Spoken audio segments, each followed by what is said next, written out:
Hello YouTubers and welcome to the Retro Computer Kid Chris channel. Just finally got around to checking if this worked. Yeah, plugged it in and yeah, the power's going in okay. I noticed one slight problem. When I plugged I don't know whether this is common with the ZX81s, but it kept flickering. The video signal flickered. It was showing up on screen. The keypad works brilliantly, no problems whatsoever. That's a good thing. I just wondered, is this a common thing on the ZX81s? And if so, what could really remedy it? Or does anybody know who to get the problem sorted? I just wondered if anybody knew. Okay, this is all I wanted to know. I mean, just showing everybody it worked. So yeah, and well, quite chuffed to see that it works. So yeah, and I'm just going to read some of the questions which people have posted on the last video. Alex76GR, his first computer was the Amstrad CPC6128. First computer, same as me. Mine was 6128, but I was quite lucky to have the colour monitor, and the green monitor. I know one of my friends had a green monitor, which was a bit, you know what I mean. You couldn't see the glorious colours in the palette. And his reply was, "It was a mesmerising experience. I still remember everything about the first day I fired it up. The feelings were unique, and I only had them again much later when I bought my first Amiga 500, which, similar to myself, I had a Commodore Amiga 500. I had three of them eventually, and I kept selling them. I wish I never. But yeah, I agree. It's a similar pattern to me. I had my first console was Atari 2600. That was cutting edge at the time, and then I had the Amstrad CPC 6128. I obviously had that, and the Sega Mega Drive. No, sorry, Sega Master System first. Didn't like it. I can't stand the Sega Master System. There's something about them I don't like. And after that, I got a Sega Mega Drive Mark One, and what else did I have after that? I had a PS2, then I had a PS3. I sold the PS3 because I didn't play on it. You know what I mean? It's I class it as non-retro. You know what I mean? That's why I'll never collect a PS3. You know what I mean? And that's pretty much about it for consoles. So the second reply which we got, well, I got on my last video was from Jason Moore 87. First game system was what he owned was the ColecoVision. I remember them.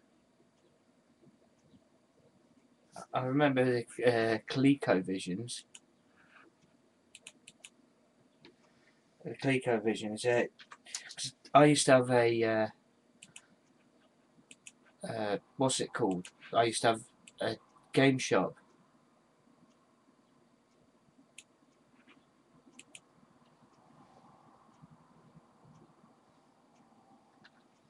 You know what I mean? That's what I remember. I literally remember, it was like literally probably about a minute from my doorstep. And I think only the company was called Telegames. Sorry about this. Some people keep messaging me. I do apologise. This is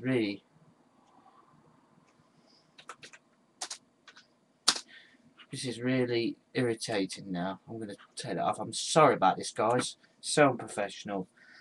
Yeah, there's a game shop called Telegames. They're practically everything retro there. Unfortunately, they've moved. The company moved down south, which is such a pity because everything had a Vectrex. No, I'll tell you something though. I'd love to love. I would love them to be there now and just say, "Can I? How much is that for Vectrex?" You know what I mean?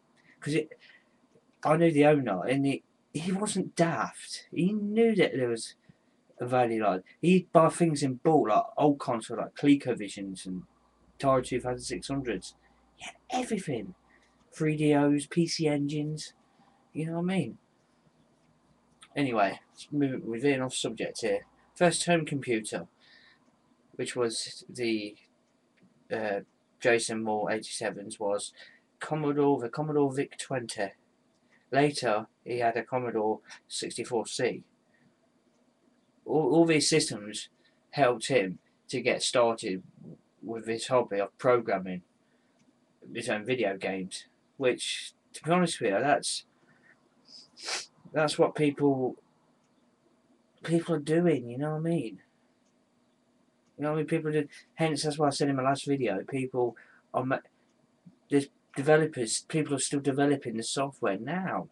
Even God knows how many years since the console was stopped, the game's computer was stopped being not being made, which is it just still shows that there's support for the relevant systems, and I know for a fact, I'm pretty sure that it's Amstrad they're still making. And the next reply was from Retro Gamer VX, Steve. Good bloke. He makes me laugh. His videos are really good put together, really brilliantly put together, like everybody else's. You know what I mean? We're like a retro gaming YouTube family, and what was this? Yeah, sorry. uh, his his first Commodore was so his first computer was a Commodore VIC 20, which which he went home to collect a few years ago, and his dad had thrown it out just a couple of months before. That's a bugger. You know what I mean? That is such a bugger. If you, as he said, is what else he says as well. If you enjoy programming a system, carry on. He says he programs very amateurishly, a bit like myself. Really, I'm not. You know what I mean? I just remember programming on the Amstrad, and you had to type all those programs. There was one blooming circle on the screen. Yeah, but that was a raw programming code. That was basic. To be honest with you, I remember that. You know what I mean? Unfortunately, PCs came along and spoiled everything. Well, then again, saying that we wouldn't have YouTube, would we? But it's like I got told by a older and wiser head above me because I run my own computer repair business, and he says, "You boy," not like that, of course. He says, "You boy." He says, "If you can repair a classic system, then you can pretty much repair. You can do any system." Which I've replaced tape belts for Amstrad Spectrums, and I've even put a new tape belt in the Commodore 64 datasets. So yeah, and that's pretty much easy. You know what I mean? It's anyway. Let's get back on to this. We seem to be veering off course. I do apologise, guys. It's like puzzles. If you enjoy them, do it. Programming an 8-bit is very different. It's a very different challenge to programming a modern system. And it's a challenge I enjoy, like a puzzle. That's from Retro Gamer VX, Steve. I I do agree. It is a different challenge trying to program a modern day PC. You know what I mean? It's totally different. You know what I mean? It's, as I said, PCs came along and spoiled everything. And the next reply was from Warpudder 666. His reply was, my first console was the now rare Radio Shack version of Mattel Intellivision called the Tandyvision. So that must be rare, because I've never seen one called the Tandyvision. I loved playing Burger Time on it, and now I have multiple Intellivision systems. I still do. His first computer was a Commodore 128, which, if you guys look on it, you know, if any of you guys have got a Commodore 128 system, 128K system, it just shows you, even in them days, Bill Gates had his finger in a lot of pies, obviously with his MSX. But you look at the screen when you switch it on, it says Microsoft. And, well, he also said, I had a lot of fun with the system. My favourite game on it was Impossible Mission. That's a new, I think I've heard that one, yeah. And the next answer was, this reply was from Mark Vergier. Another brilliant YouTube channel. As I said, like all the YouTube channels that come on, which, you know, I mean, I do like them. His reply was, the first console I had was an Orange Pong clone that had multiple games in it. In 1976. First computer was a Commodore 64. As the video pack G7400's promise of being turned into a real computer never came to fruition. You know what I mean? It's all these computer systems, they're obviously before my time, but it just warms your heart that when you see when you hear about computer systems like that, classic systems, it really is nice. And Henry Blazer 20, his reply was, this first console was Atari. Obviously, I don't know whether that means 2600 or 5200, but the 5200, I've heard, it was a load of rubbish. So, and his first computer was a Commodore 64, which, in case any new people are watching this channel, there's two different versions. Actually, I think there was probably 3 or 4. But the common one's the bread bin, bull-nosed one.